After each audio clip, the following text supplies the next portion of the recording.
황산도시, 주문진, 속초, 통영 등의 수산도시, 진해, 원주, 오산 등의 군사도시 등을 들 수 있다.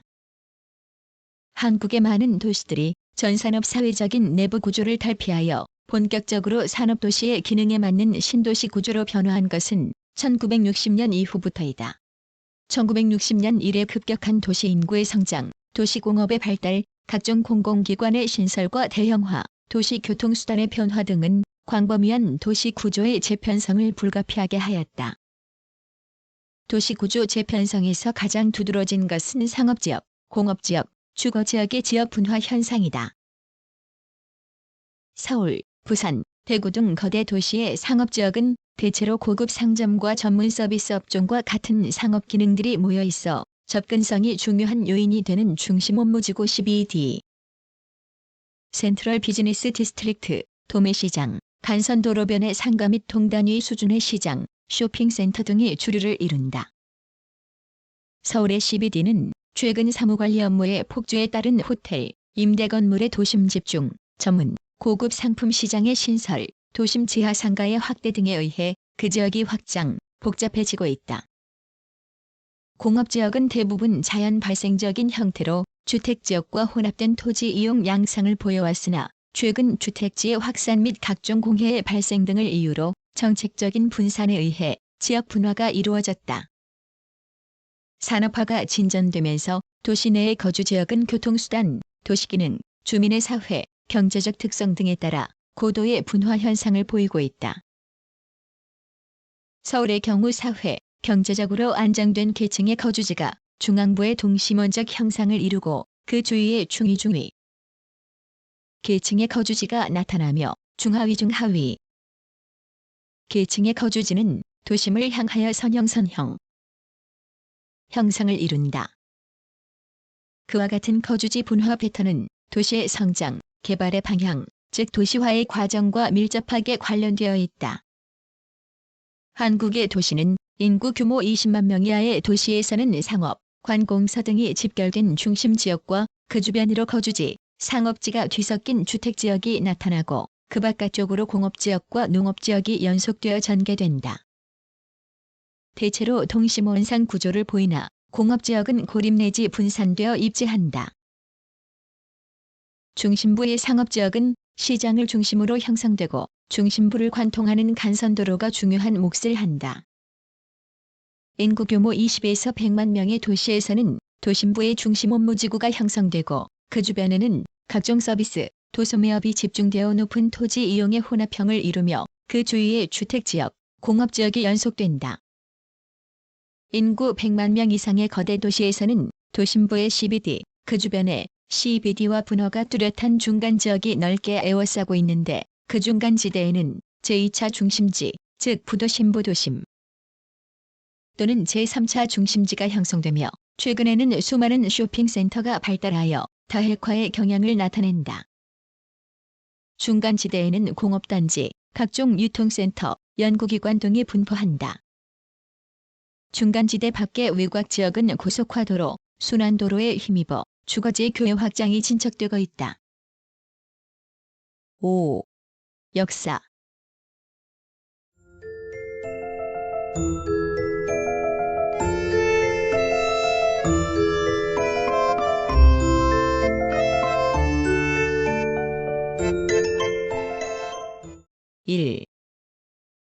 시대 구분.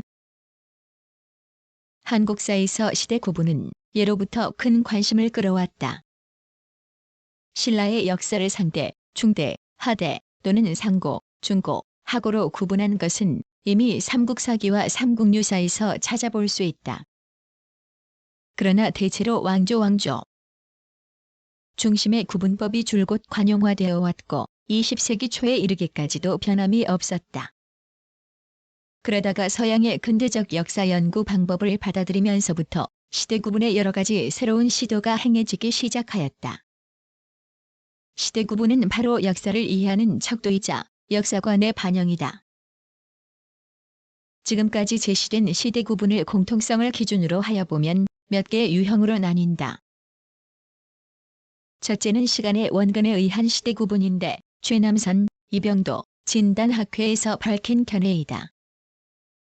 이들 모두는 현재를 기점으로 하여 시간의 원군을 기준으로 삼아 시대를 구분한 것이다. 여기에는 서양사에서 흔히 사용되고 있는 고대, 중세, 근대의 삼분법이 영향을 미치고 있다. 둘째는 사회 발전의 단계를 기준으로 시대를 구분한다. 이는 백남훈, 이청원, 손진태, 그리고 한욱은 김철준, 금철준 공저에서 제시된 시대 구분이다.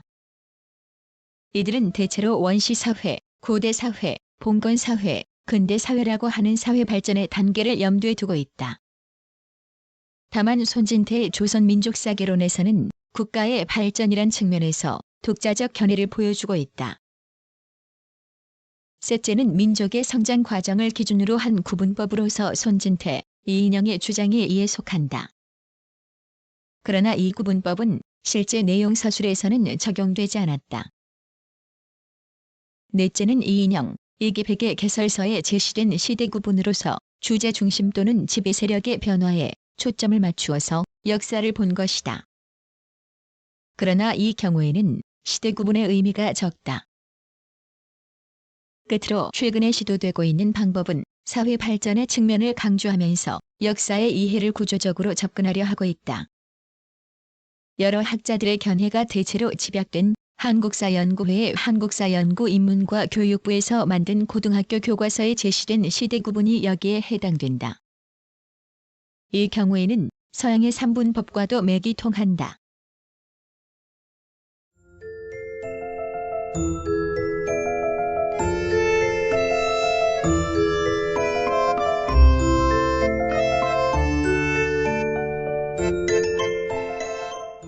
이 원시사회. 원시사회는 가족이나 세족이 사회 구성의 단위를 이루면서 석기와 같은 유치한 연모를 사용한 선사시대의 사회를 말하는데 한국사에서는 구석기 시대, 중석기 시대, 신석기 시대의 단계를 거쳐 진전되었다. 원시사회에서는 정치생활을 엿볼 수 없었고 경제적으로 사유재산의 개념을 거의 찾아볼 수 없었다. 따라서 구성원 전원의 사회적 지위는 평등하였다. 한국의 구석기 시대는 약 50만 년 전으로 거슬러 올라간다. 연천 전곡리, 상원 검은모루, 공주 석장리, 제천 전말동굴, 청원 두루봉동굴, 웅기 굴포리 등은 구석기 시대의 유적으로 밝혀지고 있다. 이 밖에도 한국의 여러 곳에서 구석기 시대의 유물, 유적이 계속 발굴되고 있다. 이로 보아 구석기 시대에 이미 한국 전역의 사람들이 널리 퍼져 살고 있었음을 알 수 있다. 구석기 시대에는 가족을 단위로 하여 옮겨 다니면서 강가나 바닷가에 움막을 짓고 거친 뗀석기 타제석기를 이용하여 사냥을 하거나 물고기를 잡아먹고 살았다. 한국의 중석기 문화는 아직 확연하게 밝혀져 있지는 않으나 석장리의 최상층 문화와 전말동굴의 위층 문화는 중석기적 특색을 보여준다. 이 시대의 생활 단위는 여전히 가족이었으며 화살촉, 작살 같은 석기가 만들어지고 고기잡이, 조개잡이 외에 활을 이용하여 사냥하는 방법을 터득하였다. 또한 이때에는 예술에 대한 초보적 감각을 발휘하여 울산 반구대 암각화에 나타난 사슴의 그림을 남겨놓았다. 한국에서는 중석기 시대에 이어 약 6천년 전부터 신석기 시대가 시작되었다. 신석기 시대의 사람들은 농경과 목축 등으로 식량을 생산하였고 토기를 만들어 쓰기 시작하였다.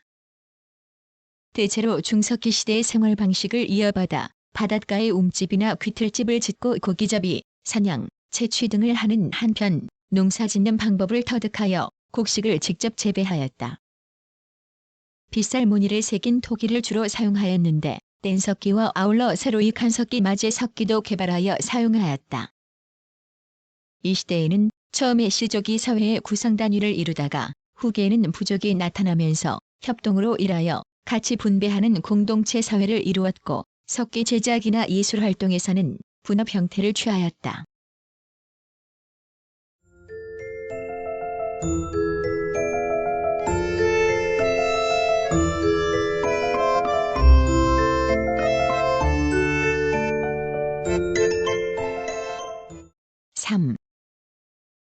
고대 사회.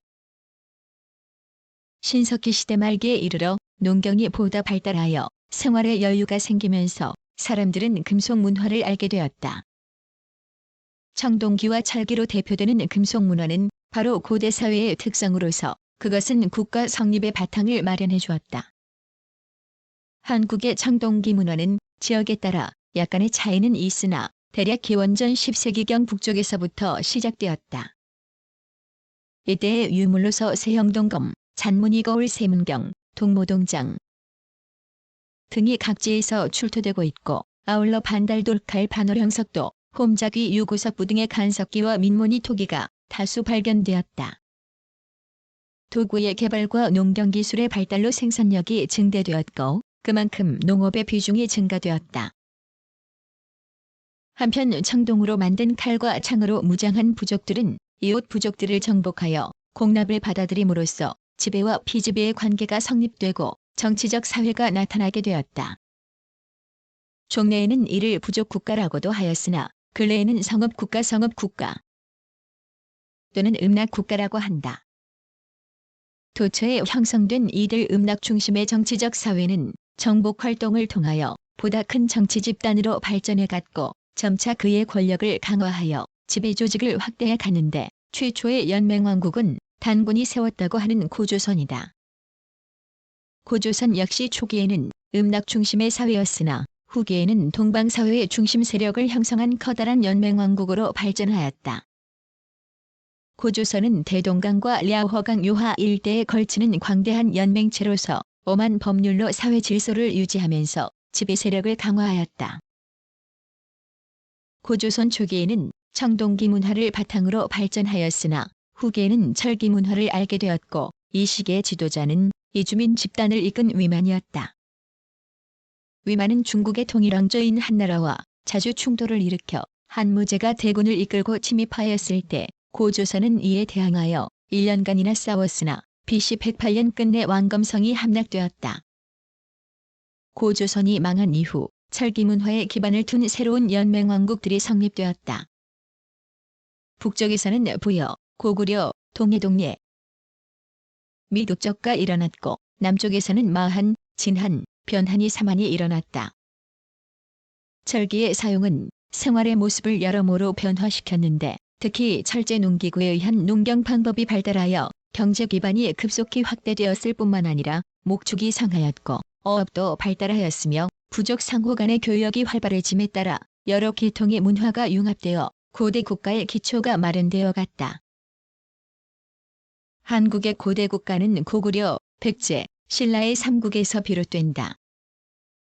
철기 문화가 널리 보급되면서 정복 전쟁이 활발해지고 농업 경제가 진전되어 사회 분화가 분명해져 갔다. 따라서 왕권을 장악한 지배자는 중앙 집권적 체제를 강화하였고 밖으로 정복 국가, 영역 국가의 기틀을 다져갔다. 1세기 태조왕 때 고대 국가를 수립한 고구려는 압록강 유역을 중심으로 여러 부족을 통합하고 이어서 4세기 초 미천왕 때에는 낙랑군을 축출하고 대동강 유역으로 진출하였다. 백제는 위례성을 중심으로 한강 유역에서 일어났는데 3세기 고이왕 때 고대 국가의 체제를 갖추고 정치적 발전을 보였다. 한편 경주 평야에서 일어난 신라는 4세기 내물왕 때 주변 지역을 정복하고 김씨 중심의 왕권을 강화하여 고대 국가로 성장하였다. 이들과 아울러 낙동강 하류에는 가야연맹이 독자적 발전을 보였으나 고대 국가로 발전하지 못하고 6세기에 신라에 병합되었다. 삼국의 융성은 삼국간이 경쟁적 각축 속에서 이루어졌다. 고구려는 무용씨와 백제의 침입으로 한때 시련을 겪었으나 소수림왕 때 불교를 수용하고 태학을 세우며 율령을 반포하여 국가체제를 정비하고 이어서 광개토왕, 장수왕 때에는 밖으로 비약적 발전을 보였다. 그리하여 5세기에 고구려의 판도는 북으로 송하강, 남으로 아산만과 중령에 이르는 선, 동으로 동해안, 서로 랴허강까지 이르는 대제국이었다. 서울도 산골짜기의 국내성에서 넓은 평야가 있는 평양성으로 옮겨 정치, 경제 제도를 완비하고 문화를 꽃피웠다.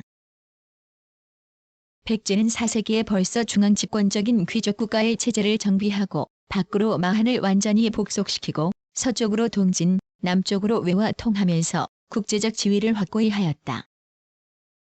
그러나 5세기 말부터 국세가 약해져 성왕이 서울을 사비로 옮기고 한때 중흥을 시도하였지만 실패하였다. 가장 늦게 일어난 신라는 5세기 초 지증왕 때 우경, 수리 사업을 통하여 경제적으로 발전하기 시작하여 뒤이은 법흥왕법 흥왕 때에는 율령을 반포하고 연호를 사용하며 불교를 공인하는 등 내정 개혁을 단행하여 중앙집권적인 귀족국가로서의 통치체제를 갖추었다. 마침내 6세기 중엽진흥왕 때에는 대외적으로 비약적인 발전을 보여 화랑도를 중심으로 한 신라군은 한강 유역, 낙동강 유역을 장악하고 더 나아가 동북으로 함흥평야에까지 진출하였다. 삼국의 발전은 중국의 왕조 교체와 깊은 관계를 가지면서 복잡하게 전개되었는데 마침내 신라는 당과 연합하여 백제와 고구려를 무너뜨리고 다시 고구려, 백제 유민과 힘을 합쳐 당의 세력을 이 땅에서 내쫓고 자주적인 통일을 성취하였다. 고대 사회의 발전은 676년 신라의 삼국 통일로 급변하였다. 삼국을 통일한 신라 왕실은 골품제를 확립하여 귀족 세력을 억누르고 왕권을 강화하였으며 중앙의 정치 체제를 정비하고 넓어진 영토를 효과적으로 통치하기 위하여 9주주 오소경을 설치하였다. 당과의 교류가 활발해지면서 무역이 발달하였고 당에는 신라방이라는 신라인의 거주지까지 생겨났다. 삼국의 문화를 종합하면서 보다 넓은 기반 위에서 새로운 문화를 꽃피워 문학, 과학, 예술의 각 분야에서 민족 문화의 토대가 확립되어 갔다. 삼국시대에 전래된 불교도 더욱 발달하여 불교 왕국을 이룬 가운데 원효, 의상, 해초 등의 고승이 활약하였고 불국사, 석굴암, 봉덕사종과 같은 문화재를 남겼다. 남쪽의 신라와 상대하여 북쪽에서는 발해가 고구려의 옛 전통을 계승하여 만주 지역을 통치하였다. 당과 교류하면서 유교적 정치 제도를 도입한 발해는 8에서 9세기에 걸쳐 독특한 발전을 보였으나 거란족에 의해 패망한 이후 만주는 우리 역사에서 떨어져 나갔다. 통일신라는 말기에 이르러 왕권이 약해지면서 육두품 세력이 대두하고 지방에서 호족 세력이 성장하면서 마침내 후고구려 마진, 태봉과 후백제 그리고 신라로 다시 분열되었다.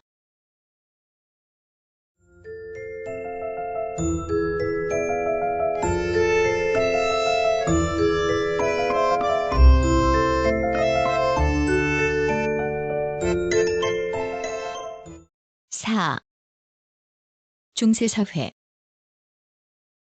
10세기 초에 이르러 고대 사회는 중세사회로 전환되어 갔다. 918년 고려를 세운 왕건은 호족 세력을 기반으로 후삼국의 사회 혼란을 수습하고 민족을 재통일하였다. 고려를 건국한 주체 세력은 보다 능률적인 중국의 관제를 도입하고 과거 제도를 마련하는 한편 유교 정치 사상을 통하여 중앙집권 체제를 완성하였다. 또 이때에는 사회적, 문화적 혁신이 단행되어 민족의식이 강화됨으로써 세 차례에 걸친 거란족의 침입을 물리칠 수 있었다. 귀족 중심의 고려시대에는 신라보다도 문화의 폭이 크게 확대되어 지방 호족이 문화의 주인공으로 등장하였고 불교 문화와 유교 문화가 융합되었다. 불교는 전기의 의천을 중심으로 천태종이, 후계에는 진유를 중심으로 조계종이 발달하였는데 불교의 발달로 세 차례에 걸쳐 대대적으로 대장경이 조판되었다. 또한 과거 제도가 실시되면서 한문학, 역사학도 발달하였는데 최승로, 정지상정지상 등의 학자가 유명하였고 김부식이 쓴 삼국사기는 현존하는 가장 오랜 역사책이다. 예술에서는 고려 청자로 널리 알려진 공예 부문이 특히 발달하였다. 그릇 표면에 음각을 하여 무늬를 넣는 순수 청자에 이어 제작된 백토나 흑토를 그릇 표면에 새겨 넣어 무늬를 나타내는 상감청자는 고려에서 독특하게 발달한 작품이다. 한편 중세 사회에서는 토지 제도와 조세 제도가 경제 생활의 기본 구조를 이루고 사회 경제 기반을 마련했는데 특히 지배 세력의 성격과 긴밀한 관계를 가지고 성립되었다. 고려 시대에는 귀족을 중심으로 전시과가, 이어서 조선 시대에는 양반을 중심으로 과전법이 실시되었는데 모두가 지배층인 귀족이나 양반을 중심으로 토지가 분배되었고 제도적으로는 토지 국유를 원칙으로 하여 지배층은 조세를 받을 수 있는 수조권만 가지며 농민은 토지의 경작권만 가지게 하였다. 그러나 고려 왕조가 동요하는 12세기 이래로 귀족들의 토지 사유화 경향이 나타나 13세기에는 전국에 농장이라는 대토지 소유제가 형성되었고 그것은 소수 권문 귀족의 사유지였을 뿐만 아니라 면세, 면역의 특권을 누렸다. 농장의 소유주인 귀족들은 부재시주였으며 농장의 경작은 전호나 노비가 담당하였는데 이들의 위치는 농노와 다를 바 없었다. 이러한 현상은 조선 왕조의 과전법 체제 하에서도 마찬가지로 농장의 소유주가 양반으로 바뀌었을 뿐이다. 농장의 증대는 국가의 공전을 침식하였고 따라서 국가 재정의 궁핍을 초래하였다. 국가 재정의 궁핍은 왕조의 동요를 초래하여 귀족 정치의 혼란에 이어 나타난 무인 집권, 그리고 밖으로 몽고와의 항쟁을 통하여 위기를 맞은 고려 왕조의 붕괴를 재촉하였다. 귀족 사회의 모순은 이미 1126년 이자겸의 난, 1135년 묘청의 난, 1170년 무신란으로 나타나 마침내 60년에 걸친 변태적인 무인 집권을 초래하였고 뒤이어 몽골의 침입, 원이 정치적 간섭이 행해졌다. 조선 왕조는 이와 같은 내외의 시련을 해결하는 방향에서 출발하였다. 일찍이 14세기에 충선왕과 공민왕을 도와 개혁을 시도한 세왕조의 주동 세력인 사대부들은 국민의 생활을 안정시키고 사회의 융합을 꾀하는 한편 부국강병을 추진하여 국가의 역량을 키우려 하였다. 조준, 정도전, 장도전 등 개혁의 주도 세력인 사대부들은 양반이란 명목하에 정치, 사회의 주도 계층으로 성장하면서 지배 신분을 확립하였다. 그리하여 15세기에는 태종, 세종, 세조를 중심으로 권력구조가 개편되고 중앙집권 체제가 강화되면서 국력이 크게 신장되었다. 세종 때에는 국토가 압록강, 두만강까지 확장되었다. 또 산업발전과 실용적 학문의 발전으로 민족 문화가 크게 피어났으며 그 중에서도 1446년 세종 28 반포된 훈민정음, 즉 한글은 민족 문화의 새 장을 열었다. 그러나 15세기의 이 같은 개혁운동은 14세기 붕괴 직전에 이른 중세사회를 재편, 강화하려는 움직임으로써 고려와 조선의 교체는 중세사회 내부에서의 변혁 이상의 것은 아니었다. 따라서 모순과 한계를 지니고 있던 조선 왕조는 16세기 이래 다시 통요되어 정치, 경제, 사회, 문화의 모든 면에서 새로운 방향을 모색하였다. 이러한 때에 임진왜란, 병자호란 등 커다란 외적 시련을 맞아 17세기에는 그 수습에 힘쓰는 한편 대책을 세워야 했으나 고식적이고 미봉적인 타결책은 역사의 새로운 방향과 부합되지 못하였다. 특히 외란으로 인한 농촌사회의 피해는 극도에 이르렀다. 그럼에도 불구하고 전란 이전에 이미 불붙은 당쟁은 더욱 격화되어 전체 양반 사회를 분열과 침체에 빠뜨렸고 전통적 신분 체제를 크게 와해시켜 갔다. 한편 농촌 사회에서는 농장이 계속 확대되어 대부분의 농민들은 소작전호의 위치에 얽매여 있었다. 그러나 농업기술과 상업적 농업의 보급으로 부를 얻을 수 있었던 일부의 농민들은 자작농과 소작농을 겸하거나 경영형 분농으로 성장하여 종래와 같은 봉건적 지배를 점차 탈피해갔다. 이러한 상황에서도 양반 지배층은 성리학을 교조적 이데올로기로 여기고 있었다. 고려시대의 불교에 대신하여 조선시대의 양반 사대부들이 새로운 사회 질서를 위해 수용한 성리학은 16세기에 이르기까지, 다시 말하면 중세사회 체체 내에서는 사회개혁과 사회체제의 정비를 위해 긍정적 기능을 충분히 발휘하였다. 서원을 중심으로 융성한 성리학은 형이상학적 국면으로 발전하여 이황, 이이와 같은 철학자를 배출하였고 윤리적 측면이 강조되어 예학으로 전화되기도 하였다. 그러나 18세기 이래로 기존 사회 질서의 변화로 인하여 사회적인 기능을 상실하자 성리학의 전근대성을 탈피하려는 새로운 사상 체계인 실학이 대두되었다.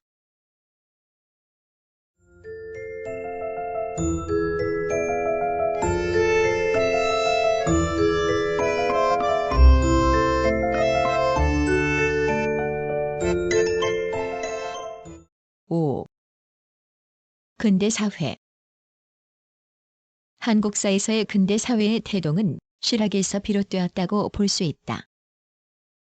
중세 사회는 17, 18세기에 이르러 특히 사회, 경제 분야에서 전통적 사회의 특성을 잃고 있었다. 사회 붕괴의 여건이 바탕이 되어 사상적으로나 문화적으로 근대 사회를 지향하는 사조가 나타나기 시작하여 전통적 사회 체제를 청산하고 새로운 사회를 이루려는 일련의 사상 체계인 실학이 발달하였다. 유형원, 정약용 등 중농적 개혁 사상을 주창한 실학자나 유소원, 박지원, 박제가 등과 같이 상공업 중심의 개혁안을 제시한 실학자 모두가 비현실적인 문제의 해결을 목표로 사회개혁과 제도 개편을 주장하였다. 비록 실학이 유교적 기반에서 완전히 벗어날 수 없었고 실학자들의 개혁안이 모두가 실천되지 않았다 해도 그것은 서서히 근대 사회로 지향하는 데 기여하였다. 중세사회의 태내에서 근대 지향적인 사상으로 발달한 실학은 개항 이후의 개화 사상으로 연결되어 한국 근대 사상에서 하나의 맥락을 이루게 되었다. 일부 지식인들에 의하여 실학 사상이 제시되었으나 19세기의 전개는 세도 정치로 말미암아 파국을 맞았다. 정치 기강의 문란으로 국가 재정이 어려워지고 농촌 경제는 파탄에 빠졌다. 아울러 동요의 징후를 보이기 시작한 신분제는 양반 중심의 지배체제에 커다란 위기를 초래하였다. 이러한 분위기 속에서 농민들의 의식이 점차 높아져 곳곳에서 밀란이라 지칭되는 민중운동이 일어났다. 또한 가톨릭과 함께 서양 세력이 들어와 양반 사회를 더욱 위협하였다. 이러한 때에 집권한 흥선대원군은 전제 왕권을 재확립함으로써 조선이 처한 위기를 극복하려 하였으나 실효를 거두지 못하고 마침내 1876년 개항을 하였다. 그리하여 한국은 오랜 유교적 전통사회로부터 새로운 근대사회로의 지향이 가속화되었다. 정치제도 개혁과 외교관계 혁신, 교통, 통신, 의료, 교육 등에서의 근대 문물 도입 등이 서서히 추진되었다. 그러나 근대 사회를 예비하지 못한 정계는 개화사상과 척사사상의 갈등 속에서 이모군란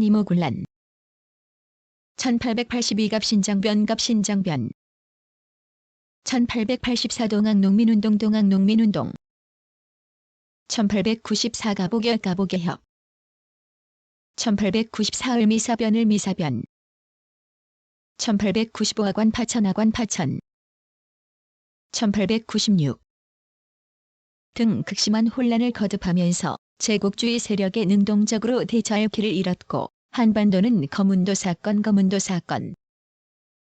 1885 청일전쟁 1894 노일전쟁 1904 등의 열강의 각축장이 되었다. 그러나 한편 침략 세력에 대항하는 민족적 각성과 근대 문화에 대한 선각 지식층의 이해가 깊어지면서 독립협회가 조직되고 자주자강 운동이 독립협회를 중심으로 일어나 1899년 근대국가로서의 대한제국이 수립되었다. 대한제국은 관제를 개혁하고 교육시설을 확충하며 민의가 반영되는 개혁정치를 실시하고자 하였다. 그러나 끝내 열강의 간섭을 배제하지 못하고 무력을 앞세운 일본의 식민지로 전락하였다. 1910년 이후 일본의 식민지 지배는 한민족의 민족운동을 탄압하고 경제적 착취를 강행하여 한국의 사회와 문화를 해체해갔다.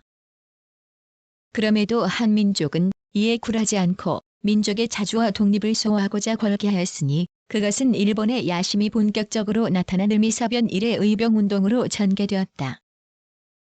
의병의 항전은 명성황후의 시해와 단발령에서 비롯되었는데 1905년 을사조약의 강제 체결로 본격화되고 1907년 고종의 강제 퇴위와 군대 해산을 계기로 전국으로 확산되었다. 최익현, 신돌석, 허위호위 등은 의병대장으로서 대대적인 대일항쟁을 전개하였다. 의병들은 산간 벽지를 근거로 유격전을 벌이면서 항일투쟁을 전개하였으나 10년 국권 비탈을 계기로 점차 활동의 기반을 잃어 이후 만주와 시베리아로 자리를 옮겨 영속적으로 항일 독립운동을 전개하였다. 한편 을사조약의 체결을 전후하여 전국적으로 활발히 일어난 애국개몽운동은 10년 이후에도 줄기차게 국내외에 확산되었는데 일제의 무단 통치로 활동이 어렵게 되자 신민회와 같은 비밀 결사를 조직하여 독립운동을 광범위하게 전개하였다. 3.1운동은 이와 같이 국내외에서 추진된 가족적 구국운동의 결실이었다.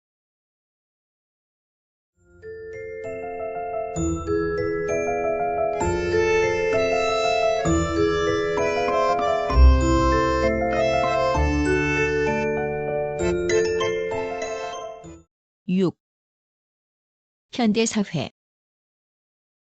19세기 유럽에서는 봉건시대의 잔재인 신분적 특권과 지방 분권적 요소를 일수하고 국민적 통일의 완성을 요구하는 시대사조가 강력히 대두되었다.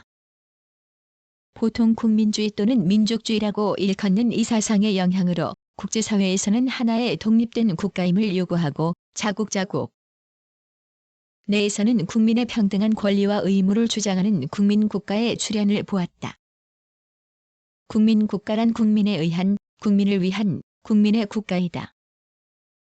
유럽에서 18세기에 발용된 국민주의 또는 민족주의는 19세기 후반에 이르러 벨기에, 그리스를 비롯하여 라틴 아메리카 국가들로 하여금 독립을 쟁취하게 하였고 수세기 동안 분열되어 있었던 독일이나 이탈리아로 하여금 국가의 통일을 완수하게 하였다. 제국주의의 침탈로 인하여 식민지로 전락해 있던 아시아, 아프리카에서의 국민주의 운동은 독립형으로 추진되었으며 중국, 인도, 한국이 그러하였다. 3.1운동은 중국의 우사운동, 인도의 스와라지 운동과 맥을 같이 하는 것으로서 국민주의 또는 민족주의의 영향으로 비롯된 것이며 그 결과 세워진 대한민국 임시정부는 국민국가라 이름할 만하다.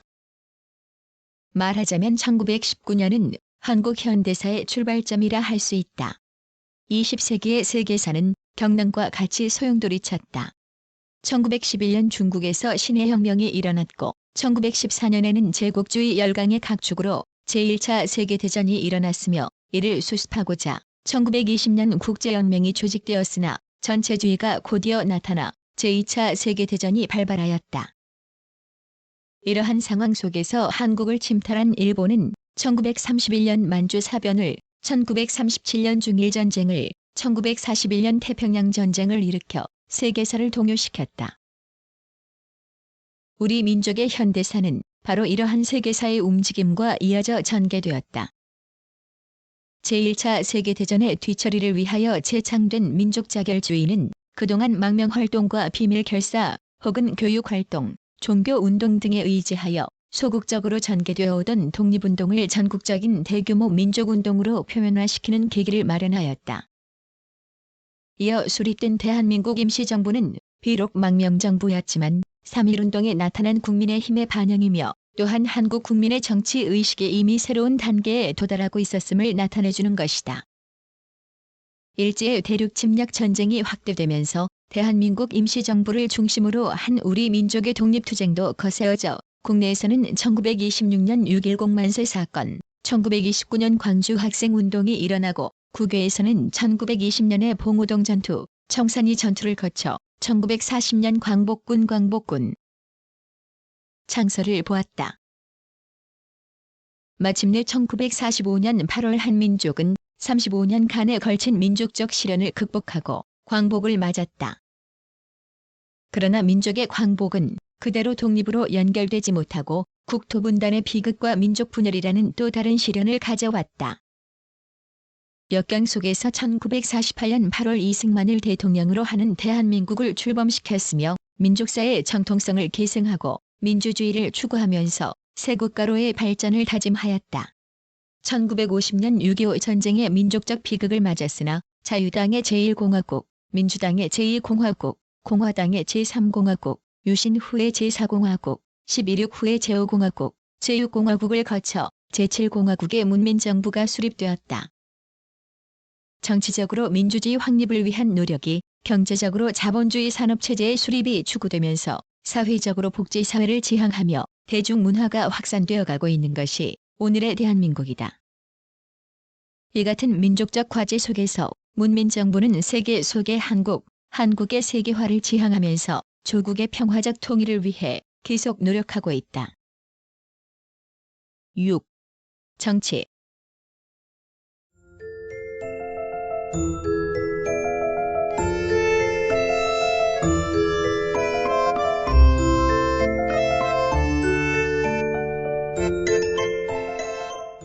(1) 법체제. 8.15 광복 후 미군정이 실시되는 동안 한국은 미군정 장관의 보고, 법령, 고시 등의 적용을 받았다. 그리고 군정법령, 제11호로 일제강점기의 법령 중 치안유지법, 정치범죄처벌법, 출판법 등을 비롯한 악법이 폐지되었으나 군정법령 제21호로 일제강점기의 법령 대부분이 그대로 효력을 유지하였는데 이것은 건국을 앞둔 과도기의 부득이한 조치였다. 광복 후의 사상적 대립과 사회적 혼란 속에서 제헌국회가 소집되어 1948년 7월 17일 대통령제 및 단원제 국회를 통치체제의 골자로 한 대한민국 헌법이 공포됨으로써 역사상 최초로 국민 주권, 권력 분립, 기본권 보장 등 자유민주주의 이념을 담은 헌법체제를 가지게 되었다.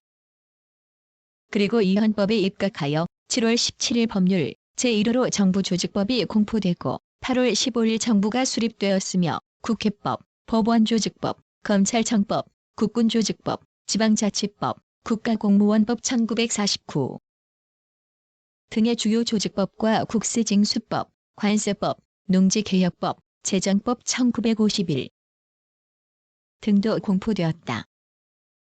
또한 국가보안법이 제정되었고 노동3법과 형법, 형사소송법, 민법, 민사소송법, 상법 1962 등의 기본 6법을 차례로 정비하였다. 6.25 전쟁의 참화를 겪으면서 행정부의 권한을 강화하는 발췌개헌과 4.45 입개헌 등이 이루어졌고 4.19 혁명 후에는 영국식 의원내각제를 채택하여 국회를 참의원과 민의원의 양원제로 하는 시행착오의 과정을 겪었다. 이로써 종래의 의원내각제 요소를 가미한 대통령 중심제가 폐지되었다. 그러나 1961년 5.16 군사정변으로 일부 헌법 기능이 정지된 가운데 조사정변 주체 세력이 주축이 된 국가재건 최고회의는 1961년 7월 구법령 정리에 관한 특별조치법을 제정하고 법령정리위원회를 설치하여 일제강점기의 구법령을 모두 폐지하고 그에 대치될 법령 제정에 착수함으로써 비로소 주권국가로서의 형식적 면목을 갖추었다. 1963년의 제5차 개정 헌법은 다시 대통령제를 채택하여 행정부의 권한을 한층 강화하였다. 1972년 10월 이후 이른바 유신체제하에서는 전통적인 민주주의 체제가 많은 제약을 받았다. 이 시기에는 국세기본법, 농지기본법, 산업기지개발촉진법, 민방위기본법, 부가가치세법, 사회안전법, 의료보험법, 무자보건법 등 수많은 법률이 여야, 국회의원의 극한적인 대립 속에서 개정되었다. 노동 3법의 개약 등으로 근로자들과 일반 국민의 기본권이 많은 제약을 받았고 법규 사항이 대폭적으로 대통령령에 위임되는 등의 변칙성을 보였다. 1980년 제8차 개정 헌법은 유신체제 하의 제약들을 폐지하여 인권 불가침성을 확인시켰고 국회의 지위를 회복시켰으며 복지사회 구현을 위한 법체제 마련에 노력하였다. 1987년 개정된 현행 헌법은 대통령직 선제 및 대통령 단임제를 규정하여 국민의 직접 선거에 의한 정부 선택 보장과 평화적 정권 교체의 전통을 확립하였으며 대통령 권한의 합리적 조정과 국회 기능 활성화를 통한 국가 권력의 균형과 조화를 도모함과 아울러 헌법재판소의 신설 및 법관 임명 절차의 개선 등을 통해 사법권 독립의 실질적 보장과 헌법의 실효성을 제고할 수 있도록 하였다. 더욱이 김영삼 정부에서의 개혁 입법 추진으로 국민의 기본권 신장과 복리 증진 및 국민 생활의 기본 수요를 충족시키는 사회정의를 실현하기 위한 법률 정비에 노력하고 있다. 행정소송에서는 기존의 행정심판 전치주의에 따른 2심제를 개선하여 행정소송 3심제를 채택하여 국민의 권리구제 강화와 국민 편익을 도모하고 세계화, 지방화 등 행정환경과 행정수요에 능동적으로 대처할 강력한 정부를 구현하기 위해 정부조직법을 개정하였으며 조국의 평화적 통일을 촉진하기 위해 남북교류협력에 관한 법률과 남북협력기금법을 보완하였다. 아울러 실질적 법치주의 구현 및 사법민주화를 위한 사법개혁을 비롯한 여러 개혁정책에 따른 법률 개폐로 인한 법체제의 정비가 이루어지고 있다.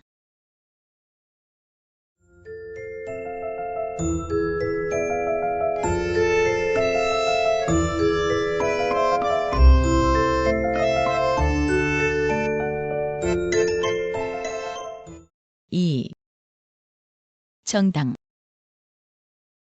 한국은 8.15 광복 이후 정치 활동이 자유로워지자 좌경 세력이 중심이 된 건국준비위원회, 우익민주 세력인 한국민주당, 지하공산 세력인 조선공산당을 비롯하여 국민당, 한국독립당, 조선인민당 등이 결성되었다. 그러나 한국에서 근대적 의미의 정당 활동이 인정된 것은 1946년 11월 23일에 발표된 미군정법령 제55호 정당에 관한 규칙에서 비롯되었다. 이에 따르면 당원수가 3인 이상이면 정당이 성립되는 데다가 당시에는 좌우익 간의 대립이 심하여 주도력을 가진 정치적, 사회적 세력을 형성하지 못하고 다만 발현, 지연 중심의 소규모 사회적 연대 관계가 존재하였으므로 수많은 군소정당들이 난립하였다.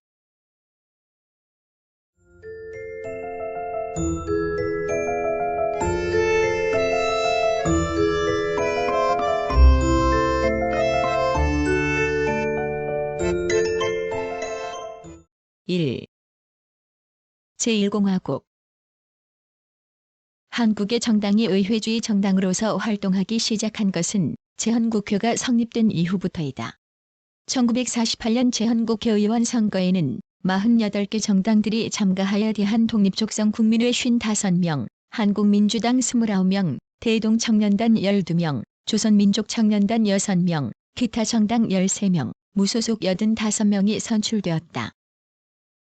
그해 제정된 제1공화국 헌법에는 정당에 관한 규정을 포함하고 있지 않았으며 별도의 정당 법규도 없었으므로 정당의 보호나 규제에 관한 법적 근거가 없었다. 국회의원이 있는 정당은 원내교섭단체라는 국회법에 의한 대우를 받을 수 있을 뿐이었다.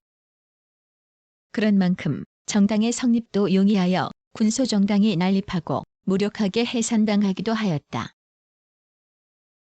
1950년 총선거가 끝난 후 대통령 이승만은 그동안의 초당적인 카리스마적 태도를 바꾸어 1952년 자유당을 창당하였으며 1954년 제3대 국회의원 선거를 통하여 자유당은 국회에서 다수를 차지하였다. 1954년 11월 4.4.5입 개헌이 이루어지자 제1야당인 민주국민당은 자유당 탈당 의원 및 큰 사단을 흡수하여 1956년 9월 민주당을 발족시켰다. 1958년 제4대 국회의원 선거에서는 자유당 126명, 민주당 79명, 무소속 27명, 기타 1명이 당선되었는데 이로써 군소정당들은 몰락하고 양당 제도의 기틀이 마련되었다. 그러나 권위주의에 치중된 자유당은 정권의 안정과 지속을 위하여 강제적 수단을 자주 사용하였으며 이에 야당은 여당에 전적으로 반대하는 투쟁으로 일관하였다. 제1공화국 당시의 혁신정당으로는 진보당을 비롯하여 노농당과 민주혁신당이 있었으며 기타 주요 보수당으로는 통일당, 대한여자국민당, 삼민당, 대한국민당, 국민회 등이 있었다.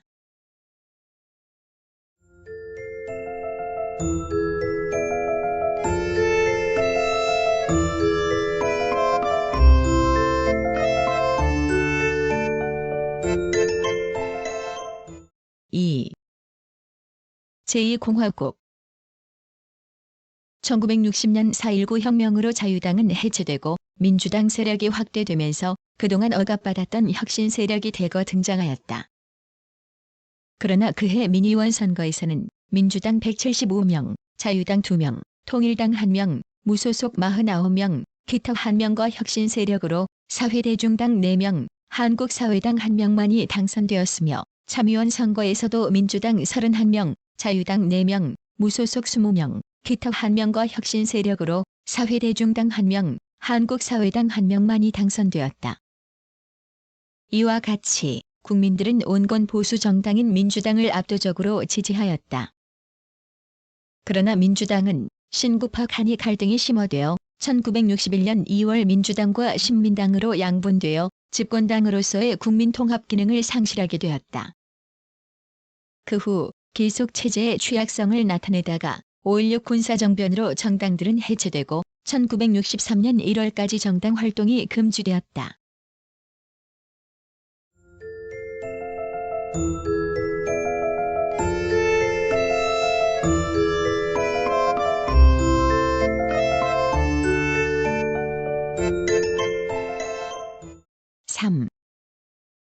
제3공화국 1962년에 제정된 정당법은 법률적인 규제를 통하여 군소정당, 특히 혁신계 정당의 출현 가능성을 제도적으로 배제하였다. 1963년 2월 5.16 군사정변 주체 세력에 의한 민주공화당이 등장하였고 야당은 난립 상태에 있었다. 제6대 국회의원 선거에는 12개 정당이 참가하여 여당인 민주공화당 110명, 친여 세력인 자유민주당 9명, 제야 3당인 민정당 41명, 민주당 13명, 국민의당 2명이 당선되었다. 민주공화당은 집권당으로서 반공안보와 조국 근대화를 내세웠다. 1965년 민정당과 민주당이 통합하여 민중당으로 발족하였으며 민중당은 신한당과 합당하여 1967년 2월 신민당을 창당하였다. 그해 국회의원 선거에서는 여당인 민주공화당이 전체 의석의 2/3이 넘는 129석, 신민당 45석, 대중당 1석으로 군소정당들의 후보는 완패하였다. 1969년 정당 활동은 주로 대통령의 3선 개헌 처리를 둘러싼 여야 간의 격돌로 나타났다.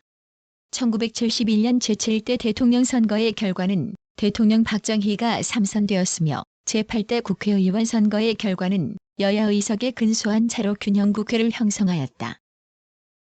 그러나 제1야당인 신민당이 당권 경쟁과 원내 파벌 간이 대립을 일삼는 동안 1972년 대통령의 12.7 특별선언으로 국회와 정당이 해산되고 정치 활동이 중지되는 이른바 10월 유신을 맞이하였으며 12월 27일 장기 집권의 초석이 된 유신헌법이 공포, 발효되었다.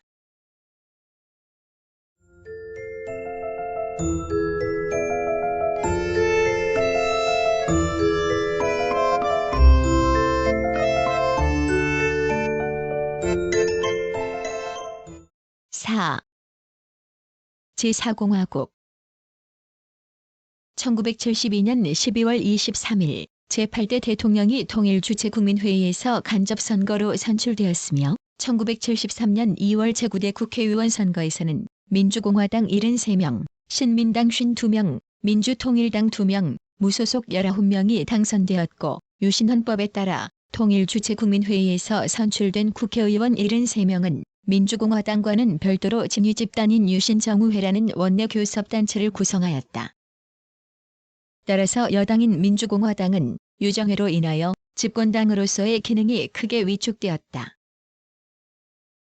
1978년 10월 제10대 국회의원 선거에서 민주공화당 68명, 유정회 77명, 신한민주당 61명, 민주통일당 3명, 무소속 22명이 당선되어 민주공화당과 유정회가 다수 의석을 차지하였으나 득표율에서는 신한민주당이 32.8%로 31.7%를 얻은 민주공화당을 앞질렀다. 신한민주당이 이를 바탕으로 민주화운동을 강화함에 따라 그에 대한 단합도 가중되었다. 결국 1979년 11.6 사태가 발생하여 1980년 10월 27일 새 헌법이 발효되었고 그에 따라 국회와 각 정당들은 자동 해산되었다.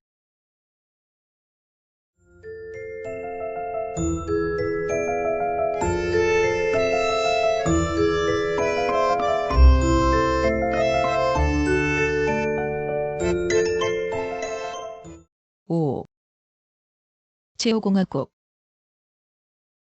1981년 2월 25일 새 헌법에 따라 3월 3일 전두환이 제12대 대통령에 취임하였으며 3월 25일 실시된 제11대 국회의원 선거에서는 민주정의당 151석, 민주한국당 81석, 국민의당이 25석을 획득하였다. 1985년 2월 12일 제12대 국회의원 선거에서는 신한민주당이 대도시를 석권 50석을 차지하면서 정계의 새로운 돌풍을 일으켰다. 신한민주당은 1986년 2월 기습적으로 대통령직 선제 개헌 서명운동을 전개하여 1987년 6월 민주항쟁으로 발전시켰으며 이로써 6.29 선언을 이끌어내는 성과를 거두었다.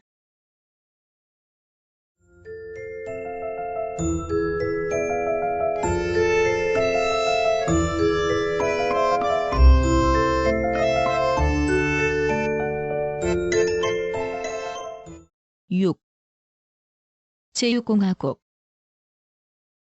1987년 6.29 선언으로 대통령직 선제 개헌안이 여야 합의로 발의되어 10월 27일 국민투표로 새 헌법이 확정되었다. 1988년 2월 25일 새 헌법에 따라 노태우가 제13대 대통령에 취임함으로써 제6공화국은 민주화의 추진, 오공과의 단절, 올림픽 이후의 중간평가 등의 문제를 안고 출범하였다.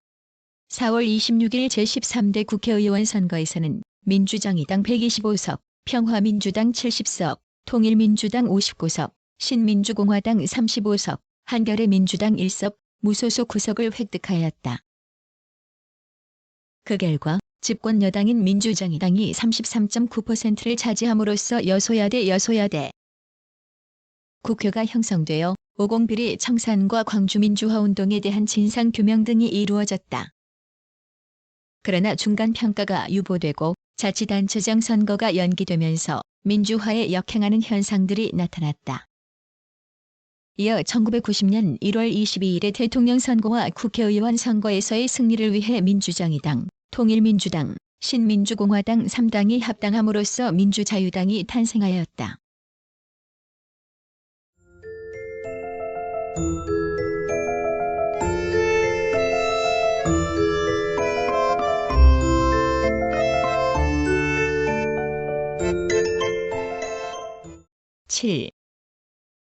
김영삼 정부 1992년 12월 18일 민주자유당의 김영삼이 제14대 대통령으로 당선되어 1993년 2월 25일 문민정부가 출범하였다. 이어 3월 24일 제14대 국회의원 선거가 실시되었고 그 결과는 민주자유당 116석, 민주당 75석, 통일국민당 24석로 나타났다. 이는 3당 통합에 대한 국민들의 비판적 분위기를 반영한 것으로 결국 전국 판도를 3당 통합 이전 23대 초기의 여소야대 상황으로 되돌려 놓았다.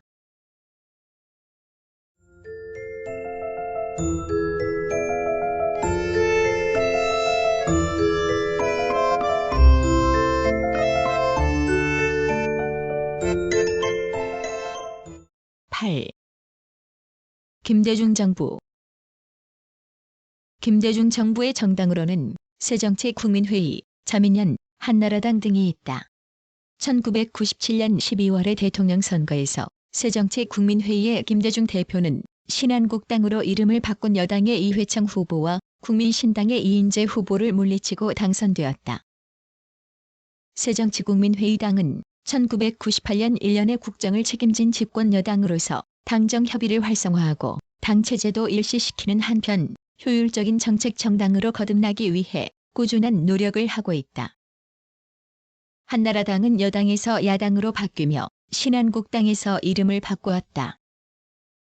내부와 외부의 여러 문제들로 흔들렸지만 당의 지도 체제와 조직을 정비하고 새로운 야당으로서 면모를 갖춤으로써 재집권을 위한 기반 쌓기에 주력하고 있다. 자민련은 공동 여당으로 내각제 개헌을 둘러싸고 국민회의와 심경전을 벌이기도 하였지만 집권 여당으로서의 자리를 확고히 하고 있다.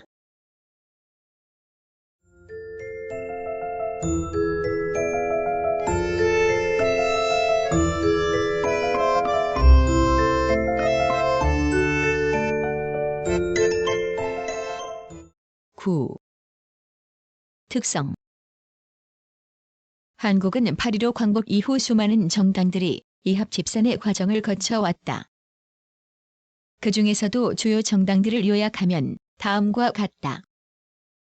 첫째, 한국민주당에서 민주국민당에서 민주당에서 민중당에서 신민당에서 민주한국당 신한민주당에서 평화민주당에서 민주당에서 한나라당의 순서로 이어져온 야당 세력과 둘째, 제1공화국의 대부분을 집권한 자유당 1952에서 1960. 셋째, 제3사공화국의 집권당인 민주공화당 1963에서 1980.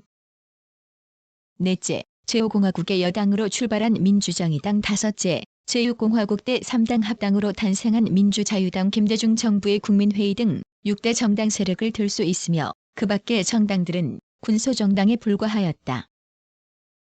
이와 같은 정당사를 통해서 볼 때 다음과 같은 특징이 발견된다.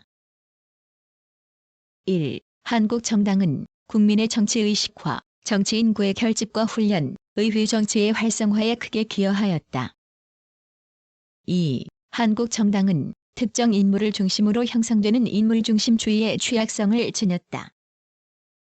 3. 주요 정치적 편협이 정당에 의하여 주도되지 않았다. 4. 한국의 주요 정당들은 특정 사회 세력이나 특정 이념을 대변하기보다는 국민 전체를 대변하는 범국민적 정당을 지향하였다. 5. 정당에 대한 일반 국민의 부정적 견해 또는 무관심이 오히려 특정 집단의 물리적 힘에 의한 정치 변혁의 길을 열어주었으며 정당은 이전의 모든 정치적 혼란과 사회적 불안에 대하여 1차적 책임을 지는 속죄양이 되기도 하였다. 6. 정치 변동이 심하여 한국의 정당들은 뿌리를 내리지 못하고 단명할 수밖에 없었다. 7. 집권당은 권력 정점의 주도로 창당되며 야당은 권력 접근 봉쇄에 대한 반발로 인맥 집단화됨으로써 정당의 자율성과 다원성이 결여되고 경직성, 단순성, 종속성, 분열성이 비교적 높았다.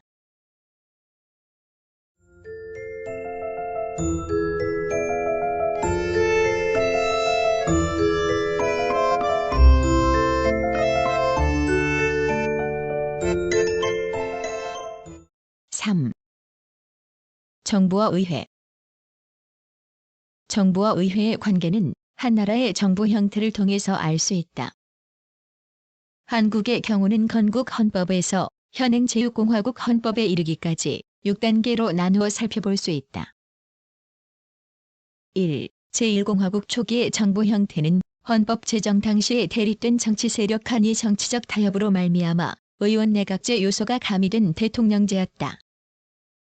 그러나 1954년 11월 제2차 개헌으로 정부 형태는 의원 내각제 요소를 거의 청산한 대통령제가 되었다. 그 결과 국회보다 정부인 대통령의 권한이 강화되어